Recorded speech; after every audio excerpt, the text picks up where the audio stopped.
کریم صلی اللہ علیہ وآلہ وسلم کے دین کی خاطر تکلیفیں برداشت کرنا۔ حضور اکرم صلی اللہ علیہ وآلہ وسلم کے طائف کے سفر کا قصہ۔ السلام علیکم ورحمۃ اللہ وبرکاتہ۔ میرا نام عبدالنافع ہے اور آپ دیکھ رہے ہیں عبدالنافع اسلامک ایجوکیشن۔ تو بنا آپ حضرات کا وقت ضائع کیے ٹاپک کی طرف چلتے ہیں۔ دین کی خاطر سختیوں کا برداشت کرنا اور تکالیف و مشقت کا جھیلنا۔ حضور اقدس صلی اللہ علیہ وآلہ وسلم اور صحابہ کرام رضی اللہ تعالی عنہ اجمعین نے دین کے پھیلانے میں جس قدر تکلیفیں اور مشقتیں برداشت کی ہے، ان کا برداشت کرنا تو دور کی بات، اس کا ارادہ بھی ہم جیسے نالائقوں کے دشوار ہے۔ تاریخ کی کتابیں ان واقعات سے بری ہوئی ہے، مگر ان پر عمل کرنا تو علیحدہ رہا۔ ہم ان کے معلوم کرنے کی بھی تکلیف نہیں کرتے۔ اس باب میں چند قصوں کو نمونے کے طور پر ذکر کرنا ہے۔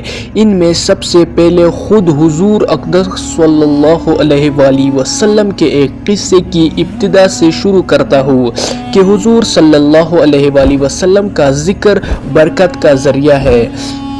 تو الحمدللہ آپ حضرات کو اللہ پاک نے توفیق دی سننے کے لیے کہ حضور صلی اللہ علیہ وآلہ وسلم نے دین کے لیے کتنی مشقتیں اٹھائی۔ تو شروع کرتے ہیں۔ نبوت مل جانے کے بعد 9 برس تک نبی کریم صلی اللہ علیہ وآلہ وسلم مکہ مکرمہ میں تبلیغ فرما رہے اور قوم کی ہدایت اور اصلاح کی کوشش فرما رہے تھے، لیکن تھوڑی سی جماعت کے سوا جو مسلمان ہو گئے تھے اور تھوڑے سے ایسے لوگوں کے علاوہ جو باوجود مسلمان نہ ہونے کے آپ کی مدد کر رہے تھے، اکثر کفار مکہ آپ کو اور آپ کے صحابہ رضی اللہ تعالی عنہ اجمعین کو ہر طرح کی تکلیفیں پہنچاتے تھے، مذاق اڑاتے تھے اور جو ہو سکتا تھا اس سے درگزر نہ کرتے تھے۔ حضور صلی اللہ علیہ وآلہ وسلم کے چچا ابو طالب بھی انہی نیک دل لوگوں میں تھے جو باوجود مسلمان نہ ہونے کے حضور صلی اللہ علیہ وآلہ وسلم کی ہر قسم کی مدد فرماتے تھے۔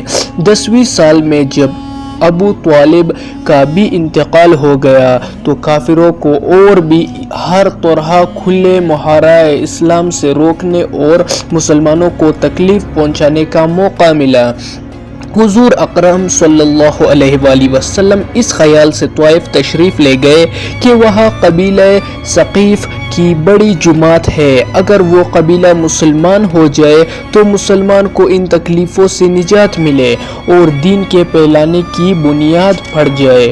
وہاں پہنچ کر قبیلے کے 3 سردار جو بڑے درجے کے سمجھے جاتے تھے گفتگو فرمائی اور اللہ کے دین کی طرف بلایا اور اللہ کے رسول یعنی اپنی مدد کی طرف متوجہ کیا۔ اگر ان لوگوں نے بجائے اس کے کہ دین کی بات کو قبول کرتے یا کم سے کم عرب کی مشہور مہمان نوازی کے لحاظ سے ایک نوار مہمان کی خاطر مدارات کرتے، صاف جواب دے دیا اور نہایت بے رخی اور بد اخلاقی سے پیش آئے۔ ان لوگوں نے یہ بھی گوارا نہ کیا کہ آپ یہاں قیام فرما لیں۔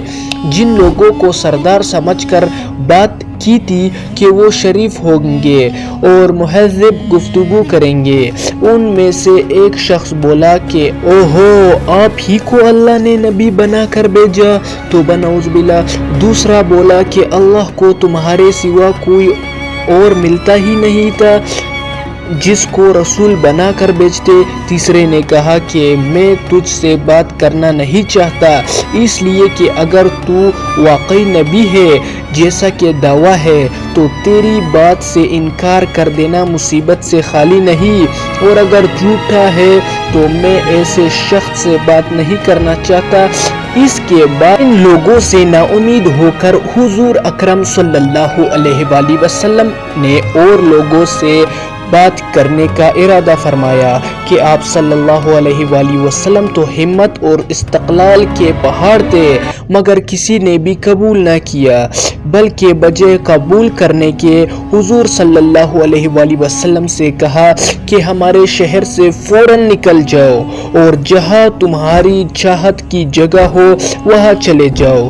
حضور اکرم صلی اللہ علیہ وآلہ وسلم جب ان سے بالکل مایوس ہو کر واپس ہونے لگے تو ان لوگوں نے شہر کے لڑکوں کو پیچھے لگا دیا کہ آپ صلی اللہ علیہ وآلہ وسلم کا مذاق اڑائے، تر مارے، حتیٰ کہ آپ صلی اللہ علیہ وآلہ وسلم کے دونوں جوتے خون کے جاری ہونے سے رنگین ہو گئے۔ حضور اکرم صلی اللہ علیہ وآلہ وسلم اسی حالت میں واپس ہوئے۔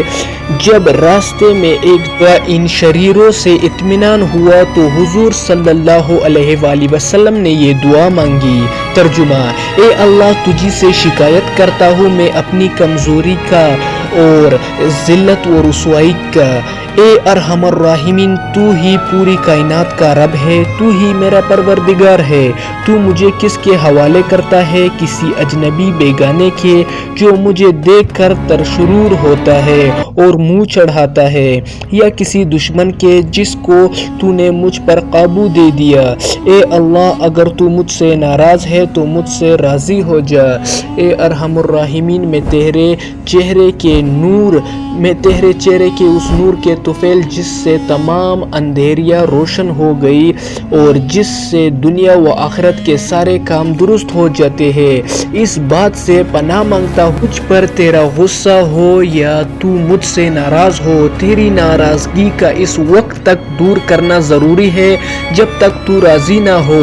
نہ تیرے سوا کوئی طاقت ہے نہ قوت۔ مالک الملک کی شان قہاری کو اس پر جوش آنا ہی تھا کہ حضرت جبرائیل علیہ السلام نے آ کر سلام کیا اور عرض کیا کہ اللہ نے آپ کی قوم کی وہ گفتگو جو آپ سے ہوئی سنی اور ان کے جوابات سنے، اور ایک فرشتے کو جس کے متعلق پہاڑ کی خدمت ہے آپ کے پاس بھیجا ہے کہ آپ جو چاہے اس کو حکم دے۔ اس کے بعد اس فرشتے نے سلام کیا اور عرض کیا جو ارشاد ہو میں اس کی تعمیل کروں گا۔ حضور پاک صلی اللہ علیہ وآلہ وسلم کی رحیم و کریم ذات نے جواب دیا کہ میں اللہ سے اس کی امید رکھتا ہوں کہ اگر یہ مسلمان نہیں ہوئے تو ان کی اولاد میں سے لوگ پیدا ہو جو اللہ کی پرستش کرے اور اس کی عبادت کرے۔ یہ ہے اخلاق اس کریم ذات کی جس کے ہم لوگ نام لیوا ہے کہ ہم ذرا سی تکلیف سے، کسی معمولی سی گالی دینے سے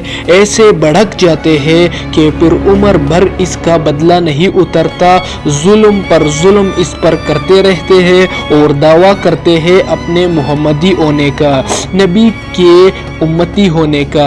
نبی کریم صلی اللہ علیہ وآلہ وسلم اتنی سخت تکلیف و مشقت اٹھانے کے باوجود بھی بدعا نہیں فرماتے، نہ کوئی بدلہ لیتے۔ ایسا رحیم دل تھا ہمارے نبی کا۔